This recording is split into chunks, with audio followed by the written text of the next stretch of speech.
할렐루야. 우리 주님의 이름으로 환영합니다. 우리 마음을 다하고 또 뜻을 다해서 거룩하신 하나님께 예배드리겠습니다. 다 같이 기도하겠습니다.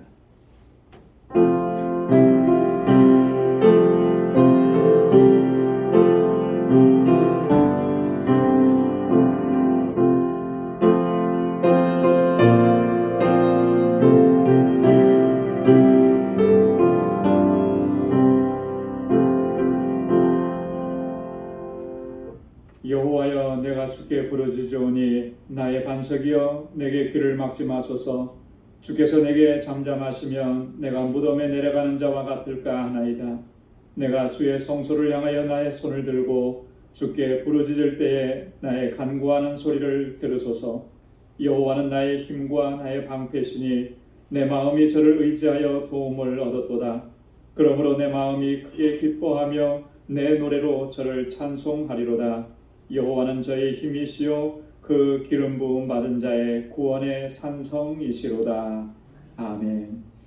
자비하시고 은혜가 풍성하신 여호와 하나님 아버지, 성의로 3일 동안도 저희들을 지키시고 보호하시고 주님의 권능의 손길로 인도해 주시다가 오늘 이렇게 다시금 주님의 보좌 앞으로 불러주시고 하나님을 경배하고 찬양하고 예배케 하시니 감사합니다. 우리 온 마음을 다하고 힘을 다하여 주님의 성호를 찬양하고 하나님을 예배하는 저희들 되게 하여 주옵소서. 주님 앞에 나아가는 길을 가로막고 있는 우리의 허물과 죄악들을 주님 앞에 고백하오니 주의 보혈로 깨끗하게 씻어주시고 거룩하게 하시고 정결케 하여 주옵소서. 우리의 예배를 받아주시고 우리 가운데 임재하셔서 주님의 평강으로 가득히 채워 주옵소서. 예수님의 이름으로 기원하옵나이다. 아멘. 전능하사 천지를 만드신 하나님 아버지를 내가 믿사오며 그 외아들 우리 주 예수 그리스도를 믿사오니 이는 성령으로 잉태하사 동정녀 마리아에게 나시고 본디오 빌라도에게 고난을 받으사 십자가에 못 박혀 죽으시고 장사한 지 사흘 만에 죽은 자 가운데서 다시 살아나시며 하늘에 오르사 전능하신 하나님 우편에 앉아 계시다가 저리로서 산 자와 죽은 자를 심판하러 오시리라. 성령을 믿사오며 거룩한 공예와 성도가 서로 교통하는 것과 죄를 사하여 주시는 것과 몸이 다시 사는 것과 영원히 사는 것을 믿사옵나이다. 아멘. 찬양으로 하나님께 영광 돌리겠습니다. 내가 주인 삼은 모든 것 내려놓고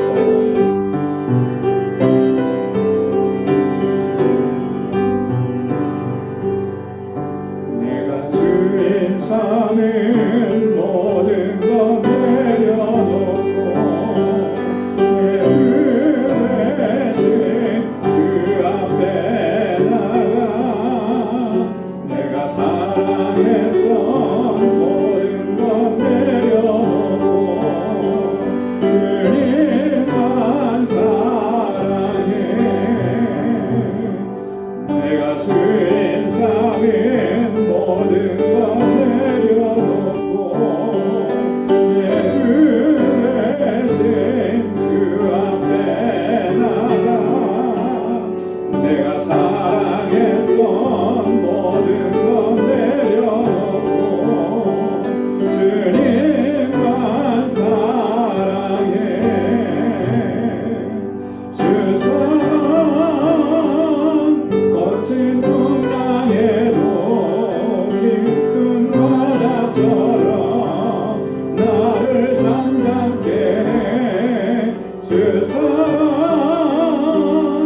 내 영혼의 완성 그 사랑 위에 서리.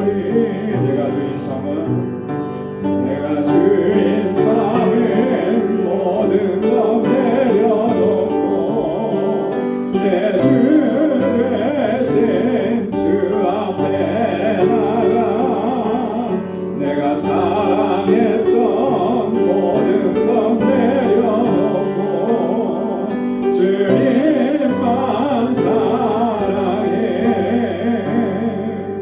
내가 주인 삼은 모든 것 내려놓고 내 주 대신 주 앞에 나가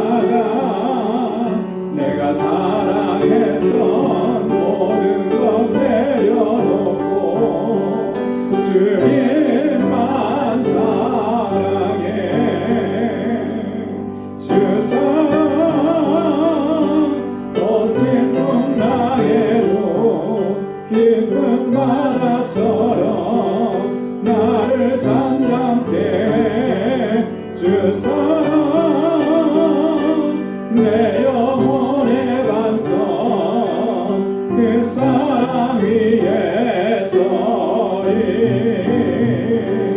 주 사랑 거친 풍랑에도 깊은 바다처럼 나를 잠잠케 해 주 사랑 내 영혼의 반석 그 사랑 위에 서리. 아멘. 그동안 우리가 주인 삼았던 모든 것 다 내려놓고 주님 앞에 겸손하게 나아가는 우리 모두가 되기를 소망합니다. 예수는 나의 힘이요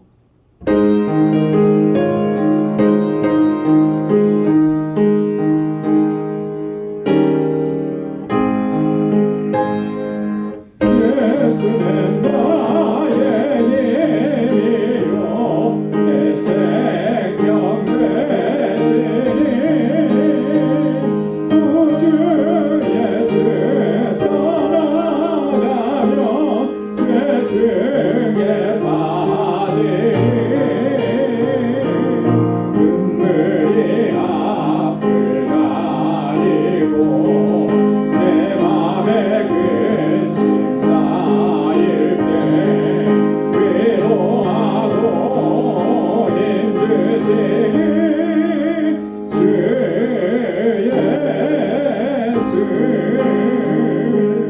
예수는 나의 힘이요 내 친구 되시니 그대를 간구하며 풍성히 받으리 햇빛과 비를 주시니 스스할 곡식 맛보다 귀한 열매 주시느니 주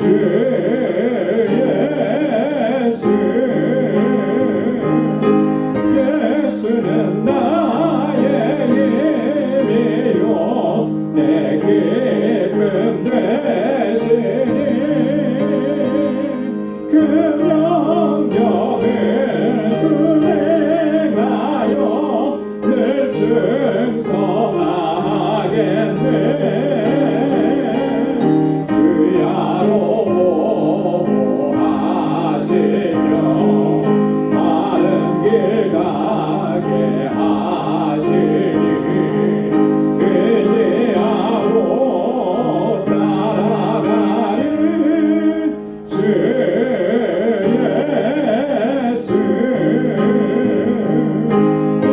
예수는 나의 힘이요 내 소망 되시니 이 세상을 떠나갈 때 곧 영생 얻으리 한없는 복을 주시고 영원한 기쁨 주시니 나의 생명 나의 기쁨 주 예수. 아멘. 예수님이 나의 힘이고 나의 생명이고 나의 소망이고 기쁨이 되시는 줄로 믿습니다. 예수 사랑하심은 거룩하신 말일세.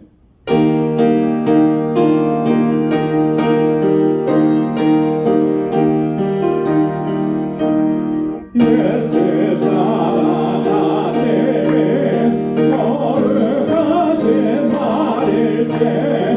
우리는 약하나 예수 권세 많도다. 날 사랑하신 날 사랑하신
우리 이 시간 다 같이 통성으로 같이 기도하겠습니다.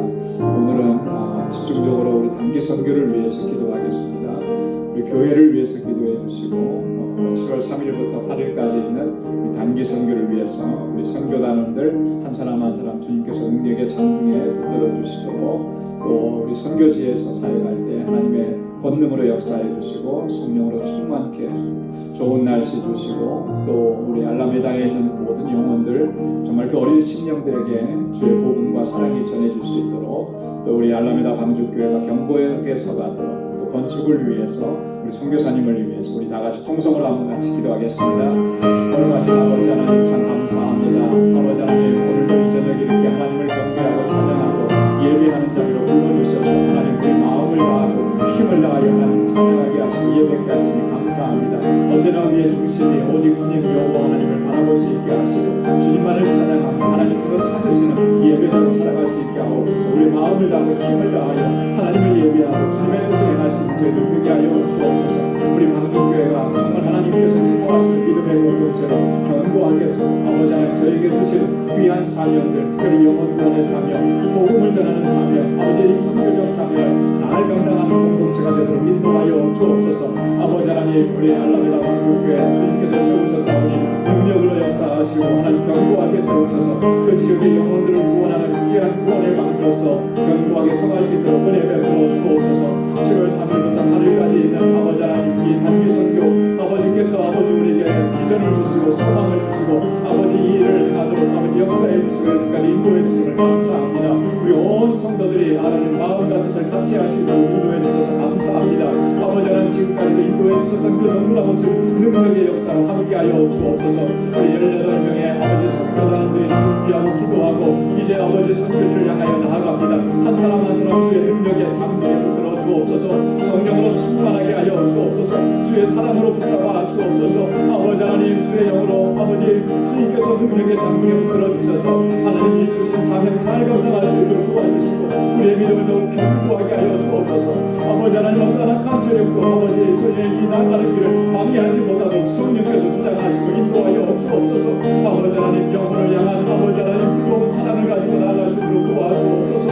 하나님 아버지 우리 온 교회가 아버지 하나님의 선교를 위해서 한 마음과 한 뜻이 될 수 있도록 도와주옵소서. 또 하나님 아버지 알라메다의 아버지께서 아버지 놀라우신 성령의 역사로 함께하여 주시고 그 지역의 영혼들이 정말 주님께로 돌아오는 놀라운 역사가 있게 하여 주시옵소서. 아버지 하나님 우리 선교사님과 함께 동행하는 모든 동역자들에게 하나님의 능력과 권능으로 함께하여 주시옵소서. 아버지 하나님 정말 권능으로 역사하여 주셔서 귀한 사명을 잘 감당하게 하시고 하나님께 영광 돌릴 수 있도록 인도하여 주옵소서.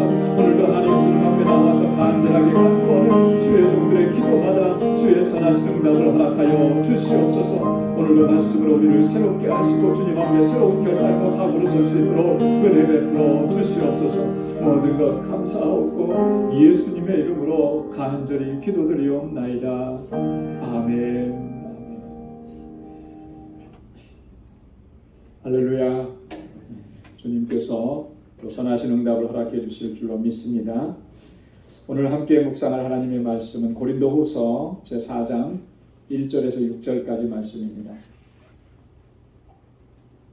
고린도후서 제4장 1절에서 6절까지 말씀 우리 한 절씩 교독하겠습니다. 이러함으로 우리가 이 직분을 받아 긍휼하심을 입은 대로 낙심하지 아니하고 예수는 부끄러움의 일을 거두고 교회를 가운데 행하지 아니하며 하나님의 말씀을 붙잡지 아니하고 오직 진리를 나타내므로 하나님 앞에서 각 사람의 양심에 대하여 스스로 조심하라. 만일 우리 복음이 가리웠으면 망하는 자들에게 가리운 것이라. 그들이 이 세상이 지지 아니하는 자들의 마음을 혼미하게 하여 그리스도의 영광의 복음의 광채가 비치지 못하게 하니 그리스도는 하나님의 생명이라.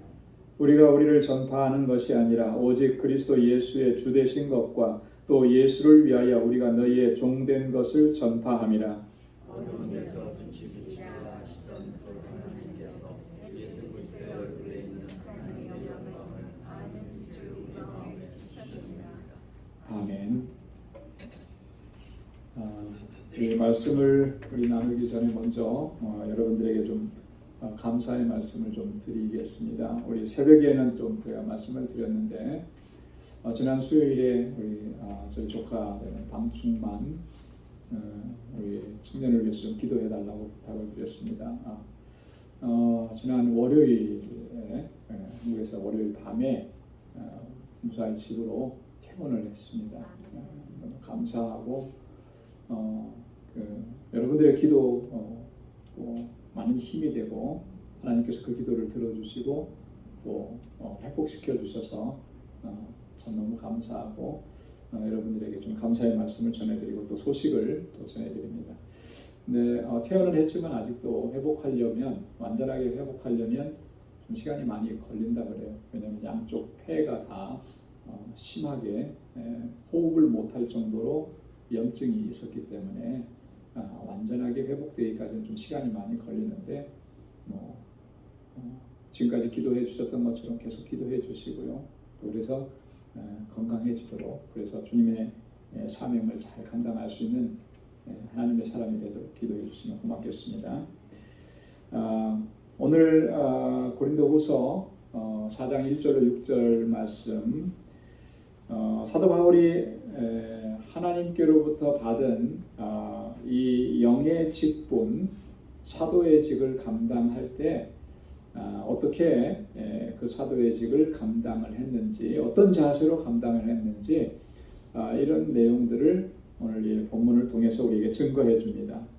그러면서 이렇게 복음을 증거하고 또 생명의 말씀을 전함에도 불구하고 그것을 받아들이지 않았던 이런 사람들, 그들 속에는 어떤 역사들이 있었느냐, 왜 복음을 전하는데도 받아들이지 않았는가, 또 그 이면에서 역사하는 그 어떤 사탄의 역사들, 이런 것들에 대해서 바울이 좀 경계하고 또 증거하는 그런 내용들이 오늘 본문의 내용입니다. 6절까지밖에 안 되는 짧은 내용이지만 굉장히 중요한 내용들을 많이 담고 있어요. 특별히 우리가 주님께로부터 직분을 맡아서 또 그리고 이 땅에서 우리가 하나님의 사람으로 사는 동안에는 하나님의 나라에 가기까지 우리가 감당해야 될 복음의 사명들이 있다. 그 복음의 사명들을 우리가 어떻게 감당해야 하느냐. 바울이 하나의 이렇게 본이 되는 거예요. 예가 되는 것입니다. 바울은 이렇게 우리는 복음을 증거하는 일을 감당했다. 이제 바울이 증거하는 내용들은 사실 우리에게 도전이 되는 거죠. 우리도 그런 자세로 직분을 감당하고 복음을 전해야 된다라고 하는 것. 우리가 이 말씀을 통해서 다시 한번 우리가 우리의 사역과 삶의 자세를 되돌아보고 하나님 앞에 바로 세워가는 그런 계기가 되면 좋겠습니다. 두 부분으로 좀 나눠볼 수 있습니다. 1절과 2절에서는 영의 직분을 감당하는 바울의 자세, 그리고 3절부터 6절까지는 그리스도는 하나님의 형상이라고 하는 이 주제를 가지고 또 말씀을 전합니다.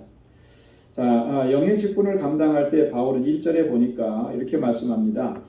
이러함으로 우리가 이 직분을 받아 긍휼하심을 입은 대로 낙심하지 아니하고. 자, 여기 보면 이러함으로 그렇게 얘기했거든요. 이러함으로라고 하는 그 문구는 바로 이 앞전에 있었던 내용과 지금 연속선상에 있다라고 하는 것을 설명해주는 이렇게 연결 부분입니다. 앞에서 무슨 얘기를 했었냐면 바울이 그런 얘기를 했습니다. 이 영의 직분이 얼마나 영광스러운 것인가. 여러분, 영의 직분은 어떤 직분이라고 그랬죠? 영의 직분은 복음을 전하는 일이에요. 복음을 맡은 일. 예수 그리스도의 복음을 맡아서 그것을 증거하고 전하는 일, 이게 이제 영의 직분이라 바울은 설명을 했는데 그게 얼마나 영광스러운 일이냐라고. 정죄의 직분도 영광스러웠다면 영의 직분은 그것과는 비교할 수도 없이 영광스럽다. 그 일을 나에게 맡겨주신 게 얼마나 감격스럽고 감사한 일인가. 바울이 지금 그 얘기를 했거든요. 자, 그런데 이 이 그 영광스러운 영의 직분을 내가 받았는데 그것은 긍휼하심을 입은 대로 하나님의 긍휼히 여겨주심으로 인해서 내가 이 직분을 받아서 감당을 하는데 하나님의 긍휼하심이 있기 때문에 나는 결코 낙심하지 아니한다 이렇게. 복음을 전하면서 사실 우리를 낙심케 하고 절망케 하는 일들이 참 많이 발생하죠. 그렇죠? 어떨 때가 제일 절망스럽고 낙심이 됩니까? 복음을 안 전해 보셨는지, 절망스러운 때를 경험을 안 해보셨는지. 복음을 전하다 보면 그렇게 이야기하고 복음을 전하는데도 미동도 하지 않을 때 정말 그럴 때 낙심이 되잖아요. 또 어떨 때는 복음을 전하는데 오히려 욕하고 비방하고 핍박하고 뭐 그런 일도 있어요. 이번에 멕시코 단기 선교 저희 갑니다만 멕시코는 전 국민의 95%가 가톨릭 신자예요. 그래서 개신교가 프로테스탄트가 들어가서 선교하는 일을 별로 좋게 보지 않습니다. 그래서 보통의 중상층 이상의 그런 사람들이 사는 동네에는요 이렇게 가서 문을 두드려도 열어주지도 않는 거예요.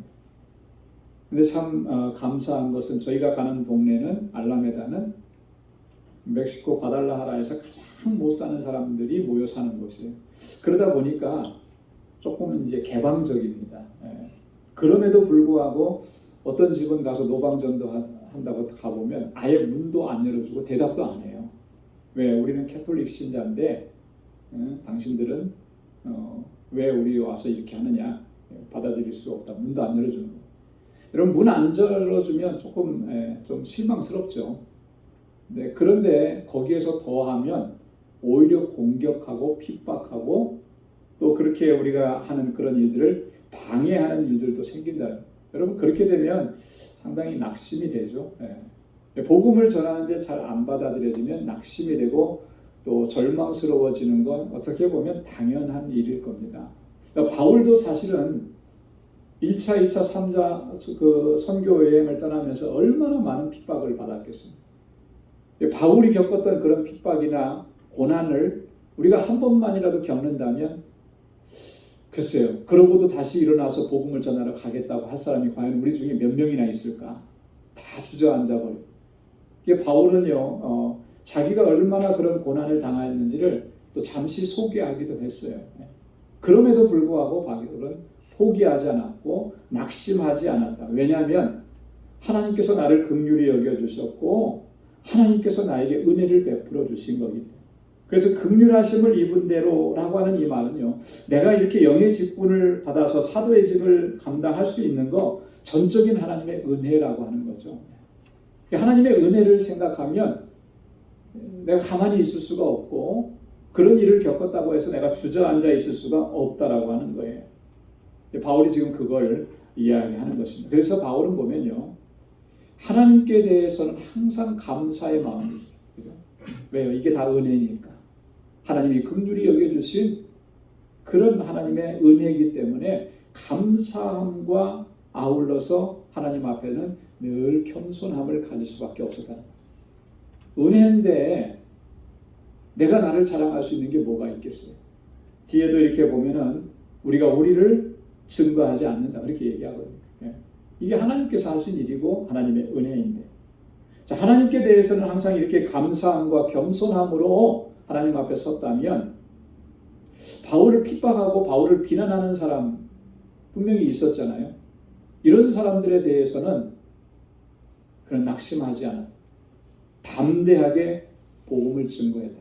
그 하나님의 은혜라고 하는 것은 다른 한편으로 설명을 하면 그건 하나님의 능력이기 때문에 하나님께서 주시는 능력으로 그런 담대하게 복음을 증거한 것입니다. 여러분 우리가 주님께서 주신 직분과 이 복음의 사명을 감당할 때 우리 바울이 지금 보여주었던 그런 자세, 그런 태도 오늘 우리도 그것을 동일하게 갖추고 그렇게 끝까지 복음의 사명을 감당해야 할 줄로 믿습니다. 자, 2절에 보면 복음을 전하면서 이 사명을 감당하면서 그가 철저하게 경계하고 버린 것들 그리고 끝까지 붙잡고 견지했던 것들을 여기서 우리에게 설명을 해줍니다. 2절 말씀에 보면 자, 이에 숨은 부끄러움의 일을 버리고 괴율 가운데 행하지 아니하며 하나님의 말씀을 혼잡게 아니하고 오직 진리를 나타내므로 하나님 앞에서 각 사람의 양심에 대하여 스스로 천거하노라. 여러분 이게 굉장히 중요한 내용을 담고 있습니다. 이 직분을 감당함에 있어서 숨은 부끄러움의 일을 버렸다라고 하는 겁니다. 여러분 숨은 부끄러움의 일이라는 게 뭐겠습니까? 부끄러운 것, 이 불명예스러운 거라는 거죠. 수치스러운 거라는 거죠. 차마 드러내지 못하는 창피한 일들, 이런 것들을 내가 버렸다라고 하는 거예요. 그거를 내 속에 두지 않았다라고 합니다. 자기 자신을 철저하게 관리하고 하나님 앞에 자신을 세워가는 거죠. 이렇게 우리가 종종 보면요, 굉장히 사람들의 주목을 받고 또 뭐 때로는 인기를 얻고 어떤 큰 일들을 감당하면서 이렇게 스포트라이트를 받았던 사람들이 하루아침에 과거에 그가 했던 불미스러운 일, 창피한 일, 이런 것들이 드러남으로 인해서 하루아침에 몰락해버리는 일들. 여러분 이런 일들을 우리가 심심치 않게 봅니다. 뉴스를 통해서나. 근데 이게 세상에서만 그런 것이 아니라 교계에서도 그런 일들이 있는 거예요. 그렇잖아요. 그죠? 그래서 참 우리를 부끄럽게 하고 고개를 들지 못하게 하는 일들이 종종 일어나는 거예요. 언젠가는 그것이 발목을 잡는 거죠. 언젠가는 그것이 무너뜨리는 거예요. 그래서 우리가 사실 매일매일 순간순간을 우리가 정말 우리 자신을 경계하면서 하나님 앞에 바르게 세워가는 이 과정, 이 훈련은 너무나 중요한 것입니다. 바울은 지금 복음을 전하면서 첫 번째로 그가 여기서 강조하는 게 그거예요. 숨은 부끄러움의 일을 우리는 버렸다는 거예요. 그것이 내 안에 존재하지 않도록 늘 그렇게 힘을 썼다라고 하는 거예요. 그러니까 바울은 하나님 앞에서나 사람 앞에서나 언제나 진실하고 거짓이 없기를 항상 힘써 왔다라고 하는 그런 의미입니다. 이게 굉장히 중요합니다. 우리가 그것이 설령 드러나지 않는다 할지라도 그러한 것들이 우리로 하여금 영적인 능력을 발휘하지 못하도록 그렇게 방해하고 우리의 발목을 잡는다라고 하는 것이죠. 그래서 우리 스스로가 정말 하나님 앞에 나를 바로 세워가고 하나님의 거룩한 백성으로 설 수 있기를 위해서 우리가 늘 힘써야 하는 것입니다. 두 번째로 보면은 괴율 가운데 행하지 아니했다 이렇게 얘기합니다. 우리 안에 괴율이 존재하지 않도록 바울이 늘 힘썼다라고 하는 거예요. 여러분 괴율이라고 하는 말이 어떤 말이냐면 이런 거예요. 목적을 달성하기 위해서 수단과 방법을 가리지 않는 파렴치함. 이게 이제 괴율이라고 하는 말의 의미인 것입니다. 목적을 이루기 위해서는 내 욕심을 채우기 위해서는 수단과 방법을 가리지 않는 거예요. 이게 옳으냐 그르냐 이런 건 중요한 문제가 아니에요. 오로지 뭐에만 관심이 있냐면 내가 목적하고 내가 가지려고 했던 내 욕심 그걸 채우려고 거기에만 포커스가 되어 있는 거예요. 그래서 그것이 불법적인 것이 돼도 그냥 그것을 추구하는 거죠. 나에게 이익이 된다면. 이런 파렴치함을 가지고 있는 것이 괴율이라고 하는 거예요. 그래서 괴율 가운데 내가 행하지 않았다. 이 괴율이라고 하는 것은요, 사단의 특징입니다. 이 사단이 하나님의 사람들을 미혹할 때 가장 즐겨 사용하는 방법이 바로 이런 방법인 거예요. 그래서 성경에 보면 그런 예들이 종종 나오는데요. 사단이 하와를 미혹할 때 보여줬던 특징. 여러분 사단이 하와를 미혹할 때 뭐라고 얘기했죠? 어떻게 했습니까? 하와를 부추겼잖아요. 그죠? 네. 어떻게 부추겼죠? 이것을 따먹으면, 하나님께서 금지한 것을 따먹으면 어떻게 된다는 거예요? 내 눈이 밝아져서 내가 하나님과 같이 될 것이다. 정말 하나님과 같이 되나요? 아니잖아요. 그죠? 하나님의 말씀은 뭐였습니까? 이것을 먹는 날에는 내가 정녕 죽으리라. 근데 하와를 유혹하기 위해서 그렇게 했던 거예요. 그래서 고린도후서 11장 3절에 보면 사도 바울은 이렇게 설명을 합니다. 뱀이 그 간계로 이화를 미혹해 한 것 같이 너희 마음이 그리스도를 향하여 진실함과 깨끗함에서 떠나 부패할까 두려우니라. 뱀이 그 간계로 그랬습니다. 간계라고 하는 게 무슨 말이냐면 간사한 계교라는 거죠. 간사한 계교. 거짓이에요. 한마디로 말해서. 속이는 거예요. 그렇게 해서 하와를 미혹해 했다라고. 이게 괴율 가운데서 행하는 모습입니다. 사단이 자기의 목적을 달성하기 위해서 사실이 아닌 것을 사실인 것처럼 그렇게 얘기한 거잖아요. 그래서 미혹한 거잖아요.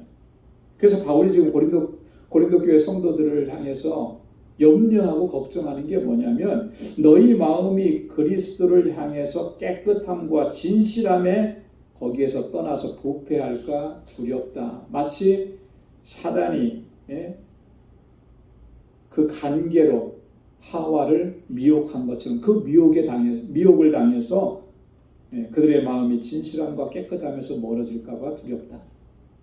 여러분 우리가 항상 정말 간직해야 되는 그 마음은 바로 이거예요. 진실함인 거죠. 깨끗함인 거예요. 하나님 앞에서 그렇게 서기를 우리가 늘 힘써야 하는 거죠. 이 괴율이라고 하는 것은요, 또 이 유대인들이 예수님에게 올무를 씌우려고 했을 때 보여주었던 그 특성입니다.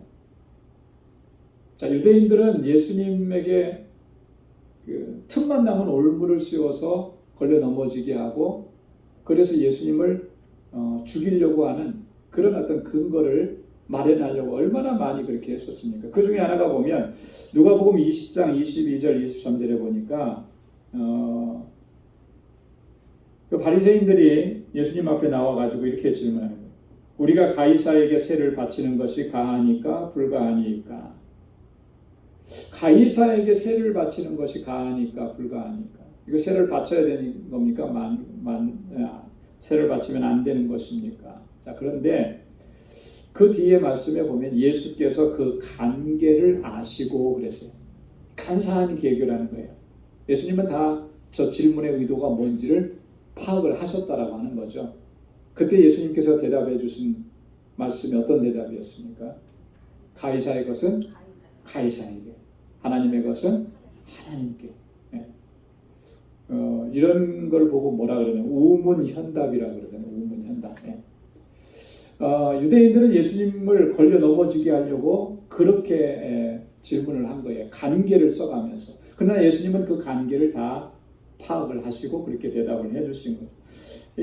그런 것을 이제 괴율이라 얘기합니다. 그리고 또 하나는 이 거짓 교사들이 성도들을 유혹할 때 보여주는 그런 특징이 바로 그런 거예요. 에베소서 4장 14절에 보면 이는 우리가 이제부터 어린아이가 되지 아니하여 사람의 괴술과 간사한 유혹에 빠져 모든 교훈의 풍조에 밀려 요동치 않게 하려 함이라. 우리가 어린아이와 같이 쉽게 속아 넘어가는 그런 상태에 있지 아니하며 사람의 괴술과 간사한 유혹에 빠져서 모든 교훈의 풍조에 밀려 요동하지 않게 하려 함이라. 우리를 미혹하고 우리를 무너뜨리려고 하는 그런 괴술과 그러한 유혹들이 얼마나 많은지 모른다라고 하는 거죠. 여기에서 걸려 넘어지지 않도록 하는 것이 사도 바울이 자신들이 우리가 해야 할 일이라고 하는 거예요. 이런 것들이 괴율이라는 거예요. 이런 것에 괴율로 행하지 않았다라고 하는 것, 진실 안에서 행했다라고 하는 것이 바울의 두 번째 특징으로 얘기하는 것입니다. 그 다음에 세 번째로는 뭐라고 얘기하냐면 하나님의 말씀을 혼잡하게 아니했다. 하나님의 말씀을 혼잡하게 아니했다. 여러분, 혼잡하게 한다라고 하는 이 말은 원어적인 의미는 이런 거예요. 불순물을 섞는다라고 하는 거예요. 여러분, 불순물을 섞으면 그 순수함이 다 사라져 버리게 되는 것이죠. 그 순금은 왜 순금이라고 그러는 거죠? 불순물이 섞이지 않았으니까 순금이라고 그러는 거예요. 그래서 순금의 순도는 몇 퍼센트일까요? 100%는 아니더라고요. 완전한 건 없어서 그런 것 같아요. 99.9% 뭐 이렇게 얘기를 해요. 그러면 이제 순금이다 이렇게 얘기를 하고 아무것도 섞이지 않은 거예요. 근데 14K, 18K, 24K 뭐 이런 건 무슨 뭐죠? 뭐가 섞였는지 모르지만 섞인 거예요. 섞인 금이에요. 예. 그거는 순금이라고 얘기하지 않는 거죠. 예. 하나님의 말씀 그대로 전하는 것이지 그게 중요한 것이지 그 말씀 앞에 다른 어떤 불순물을 섞지 않아. 바울이 왜 이런 얘기를 하겠습니까? 그렇게 하나님의 말씀에 불순물을 섞는 사람들이 있었기 때문에 그렇게 얘기하는 거예요. 누가 그렇게 했습니까? 거짓 교사들이 그렇게 한 거죠. 유대주의자들이 그렇게 한 거예요. 율법주의자들이 그렇게 한 거예요. 하나님의 말씀에 율법주의와 또 자신들의 어떤 전통들 이런 것들을 섞어서 하나님의 말씀을 혼탁하게 만들어버린 거예요. 순수한 하나님의 말씀을 변질시켜버렸다는 거예요. 이게 얼마나 큰 잘못인지 바울은 누구보다도 잘 알고 있었던 것이죠. 그래서 하나님의 말씀을 혼잡하게 하지 않았다. 이게 굉장히 중요한 겁니다. 전에도 한번 제가 주일 예배 때 이분의 글을 간단하게 소개했던 적이 있는데 옥성득 교수님이라는 분이 계세요. 이분이 쓴 책 중에 어떤 책이 있냐면 심리학에 물든 부족한 기독교라는 그런 책이 있습니다. 심리학에 물든 부족한 기독교. 뭐 제가 그 책은 다 읽어보지는 않았습니다만 뭘 얘기하는 줄은 제가 좀 알겠어요.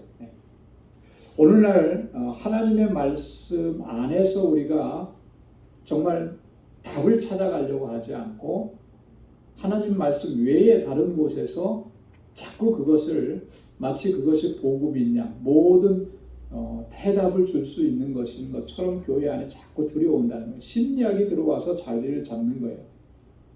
여러분, 하나님의 말씀으로 우리가 교훈을 받고 하나님의 말씀으로 치유받고 하나님의 말씀으로 회복되어져야 되는데 하나님의 말씀 외에 다른 것들을 자꾸 들여오는 거죠. 그래서 어떤 분은 또 그런 얘기해요. 경영학에 물든 기독교. 교회를 운영을 한다 그래요. 운영을 한다. 경영학적인 논리로, 경영학적인 원칙으로, 원리로 교회를 운영을 한다. 여러분, 교회가 그렇게 운영되어져야 되는 곳이겠습니까? 그러면 이미 교회의 본질에서 멀어져 가는 거예요. 하나님의 뜻 안에서 교회가 세워져 가고 하나님의 뜻 안에서 행해져야 가요. 모든 어떤 원칙이라는 것은 원리라고 하는 것은 하나님의 말씀인 건데 그 외에 다른 것들로 자꾸 채워가요. 어떤 분은 또 그런 얘기를 했더라고요. 우리의 기도는 진정한 의미에서 기도가 아니다. 기독교는 기복주의에 물들었다. 이렇게 표현해요. 여러분, 기복주의하고 기도하고는 본질적으로 다른 겁니다. 그죠? 기복주의의 그 의미가 뭡니까? 복을 구하는 거잖아요. 그냥 복만 구하는 거예요. 복만. 내가 신앙생활하는 것도 다 뭐냐면 내가 복받고 잘 되기를 위해서. 기도할 때도 보면 내가 잘 되는 것만을 위해서 기도하는, 복 달라고 기도하는, 그거는 더 이상 기도가 아니다. 이렇게까지 얘기하는. 물론 우리가 기도할 때 하나님께서 나에게 은혜 주시고 하나님 나에게 복을 주시고 또 성경에서도 그렇게 복을 구하라고 말씀을 하셨습니다. 그런데 그게 본질이 아니다라고 하는 거예요. 그런데 우리의 기도는 다 그게 본질로서 멈춰버린 거예요. 그 이상으로 나아가지 못하는 거죠. 여러분, 기도는 본질적으로 어떻게 정의할 수 있습니까? 기도는 뭐죠? 기도는 우리의 영의 호흡이라고도 얘기하는데 본질적으로 기도는 하나님과의 교제예요. 그죠?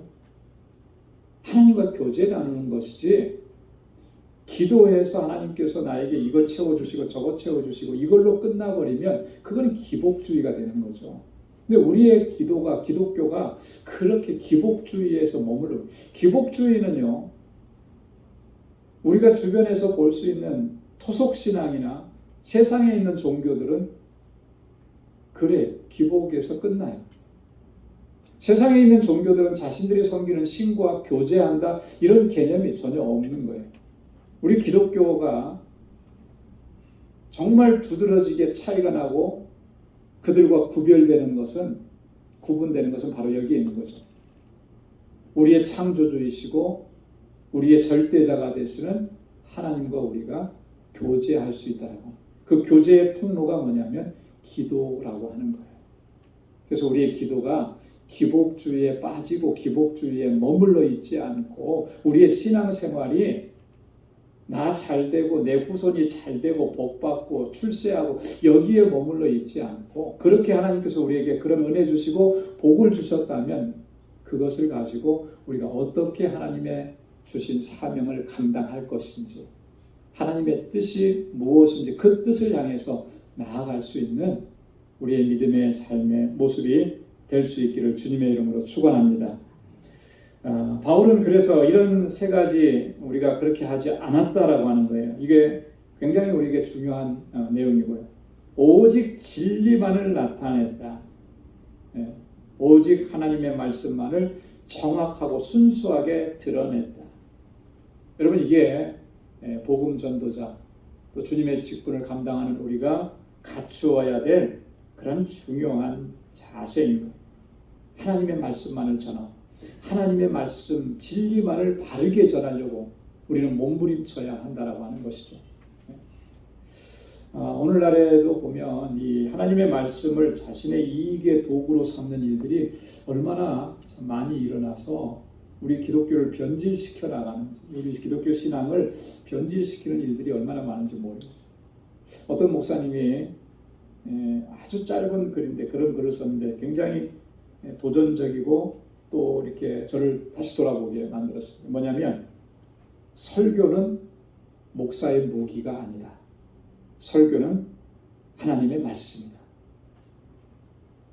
설교는 목사에게 준 무기가 아니라는 거예요. 근데 마치 설교를 무기처럼 사용하는 사람들이 있더라라고 하는 거죠.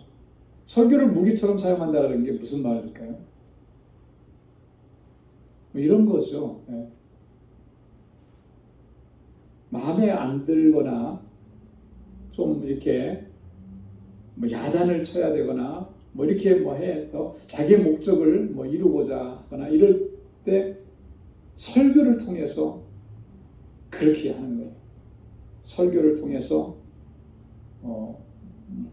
야단치고 설교를 통해서 책망하고 설교를 통해서 본인의 뜻을 관철시키려고 하고 설교는 그렇게 주어진 게 아니라요. 그거는 설교를 무기로 사용하는 거죠.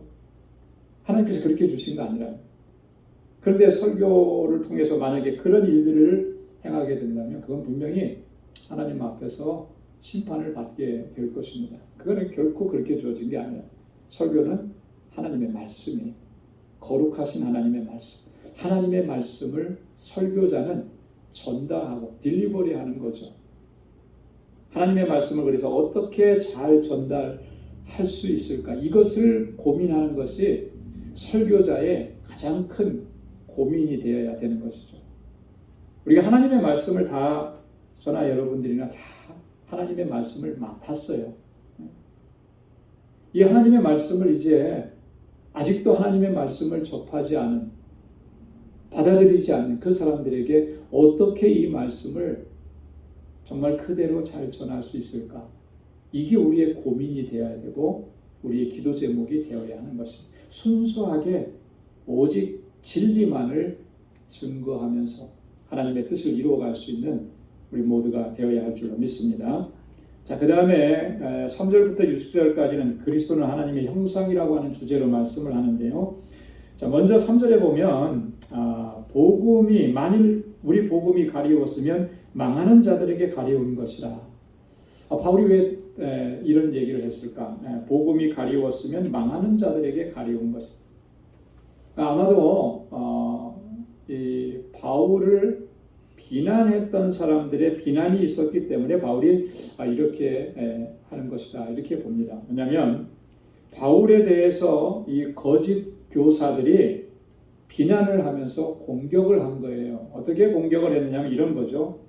이 바울이 전하는 이런 그 설교 복음 전하는 이런 내용들은 보통의 사람들은 다 이해하기가 쉽지 않은 것이다. 오직 어떤 특정한 수준에 오른 사람들만이 바울이 하는 이 말을 알아들을 수가 있는 것이다.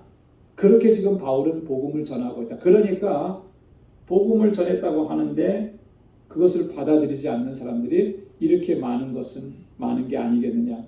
이제 그렇게 바울을 비난하고 정죄한 거예요.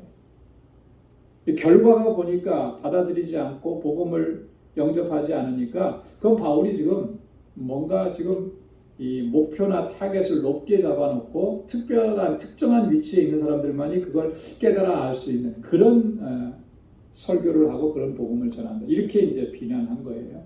자, 여기에 대해서 바울이 하는 얘기가 이런 거예요. 만약에 우리 복음이 가리워졌다면, 이 복음으로 말미암아 어떤 역사들이 일어나지 않았다면 그건 망하는 자들에게 가리우는 것이다.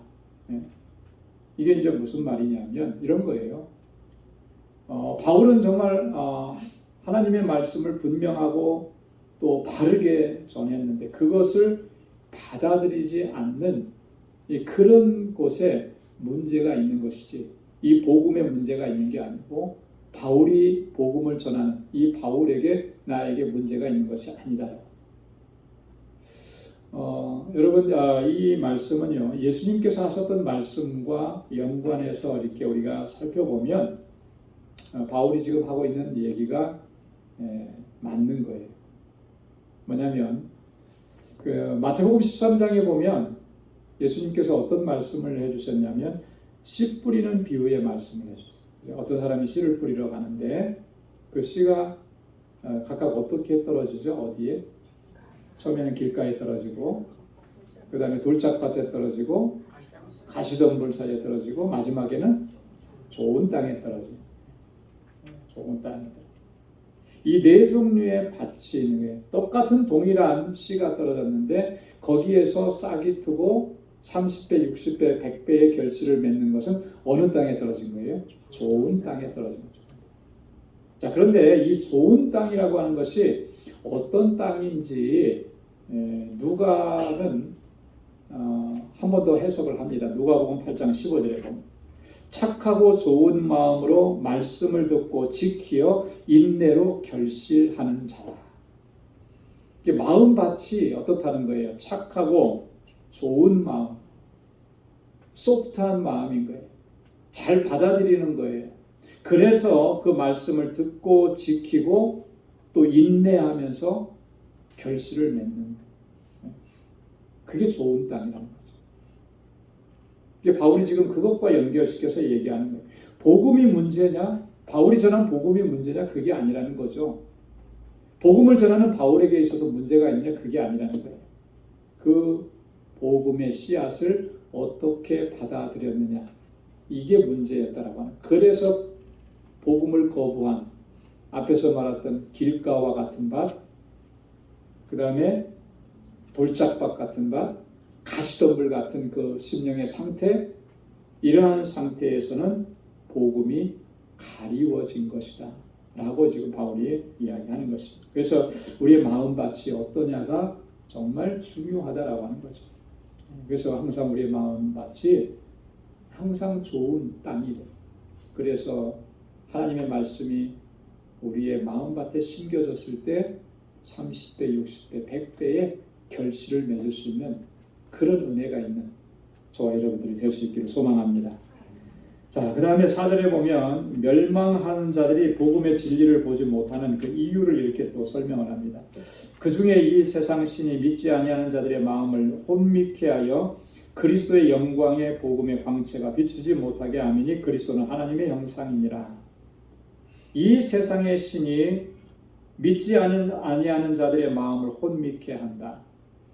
바울은 지금 복음을 전거하고 예수 그리스도를 전하지만 그것을 방해하는 세력들이 존재한다라고 하는 거예요. 그래서 저들의 마음을 혼미케 해서, 여기 혼미케 한다라고 하는 이 말은요, 소경이 되게 한다라고 하는 그런 의미예요. 소경.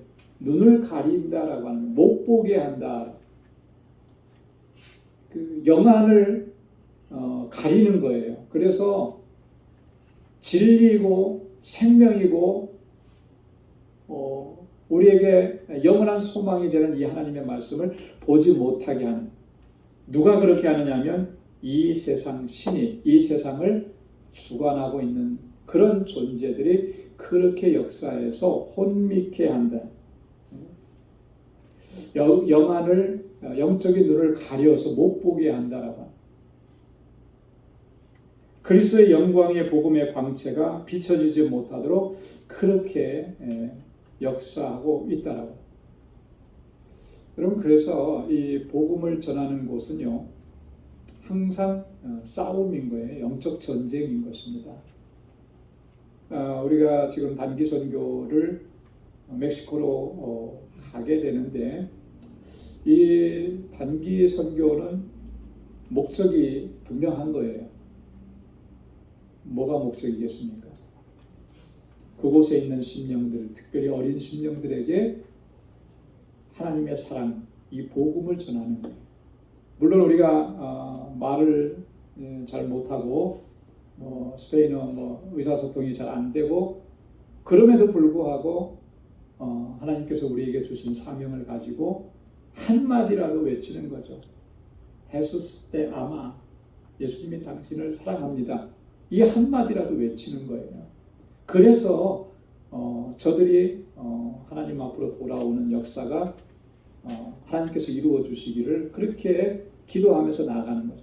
근데 이게요, 여러분, 이게 그냥 단순하게 여행 갔다가 이렇게 돌아오는 그런 여정이 아니라는 거죠. 그건 영적인 싸움인 거예요. 저희는 복음을 전하기 위해서, 예수님의 사랑을 전하기 위해서 가지만, 그 예수님의, 우리가 전하는 예수님의 사랑과 복음이 그들의 심령 가운데 떨어지지 못하도록, 그죠? 돌짝밭에 길가에 떨어지면 그걸 누가 와서 집어먹어요?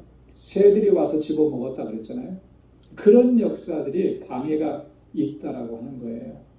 그렇기 때문에 우리가 복음을 전하는 이 일에는 정말 더 많이 기도해야 되고, 그죠? 이런 존재가 영적인 세계에서 일어나고 있다라고 하는 것을 우리가 인식하고 기도하면서 나아가야 하는 것이죠. 그래서 여러분들이 기도하실 때 그렇게 기도해 주시면 좋겠어요. 단 한마디라도 전해지는 그 복음이 그 어린 심령들 마음속에 새겨지도록, 그래서 성령께서 저들의 마음을 움직여 주시고 하나님의 백성으로 삼아 주시기를, 그렇게 여러분들 기도해 주시면 좋겠습니다. 자, 그 다음에 5절에 보면 우리가 우리를 전파하는 것이 아니다. 우리는 오직 예수 그리스도의 주 되신 것과 또 예수를 위하여 우리가 너희의 종된 것을 전파함이라. 우리가 우리를 전하는 거 아니다. 우리가 명심해야 될 일이죠. 우리 방주교회가 거기에 방주교회를 세웠으니까 우리가 합니다. 이거 아니라는 거예요. 그렇게 해서는 결코 안 된다는 거예요. 우리는 오직 누구만을 증거하냐면 그리스도만을 증거하는데, 그리스도 예수가 나의 누가 되신다는 거예요? 나의 주인 되신다라고 합니다. 여러분, 예수 그리스도의 주되심이라고 하는 것은요, 이 복음의 핵심입니다. 예수님이 나의 주인이신 거예요. 내 삶의 주관자가 되신다라고 하는 거예요. 그래서 우리의 삶은 절대적으로 주님의 뜻에 순종하는 삶으로 나가야, 주님의 주되심을 인정하는 것이 바른 신앙인 것입니다. 오늘 우리가 찬양을 부르면서 첫 번째 찬양곡이 뭐였습니까? 첫 번째 찬양곡이 바로 내가 주인 삼은 모든 것 내려놓고 내 주 대신 주님 앞에 나아갔어요. 내가 사랑했던 그 모든 것 다 내려놓고 주님만 사랑합니다. 여러분, 우리가 진짜로 그렇게 돼야 돼요. 근데 사실은요, 내가 주인 삼은 것, 내가 사랑하는 것이 여전히 우리에게는 많이 존재합니다. 그죠? 그래서 우리 주님이 내 삶에서 2순위, 3순위로 자꾸 밀려나요. 주님께서 하신 말씀과 주님께서 우리에게 명하신 일과 주님께서 하시고자 하신 그 일이 사실 최우선순위가 돼야 되는 거예요. 그래야 내가 예수님을 나의 주인으로 모시고 산다고, 예수님이 나의 주인이라고 그렇게 이야기할 수가 있는 거예요. 근데 우리가 입술로는 그렇게 고백하고 찬양할 때는 주님이 나의 주인이십니다, 예수님이 나의 주인이십니다, 그렇게 고백하면서도 실제 내 삶에 있어서는 예수님이 나의 주인 된 삶, 예수님이 나의 주인 되심을 인정하지 않고 거부하는 일들이 얼마나, 내 뜻대로 하려고 하고 내 생각대로 하려고 하고, 그죠? 내가 좋아하는 건 먼저 하고 내가 즐기는 건 먼저 하고. 주님은 벌써 이렇게 멀어진 거예요. 이게 사실 어떻게 보면 정말 우리의 가장 큰 문제가 아니겠느냐라고 하는 거죠. 여러분, 예수 그리스도의 주 되심, 이것이 우리의 신앙과 우리의 삶에서 온전하게 회복되어져야 할 줄로 믿습니다.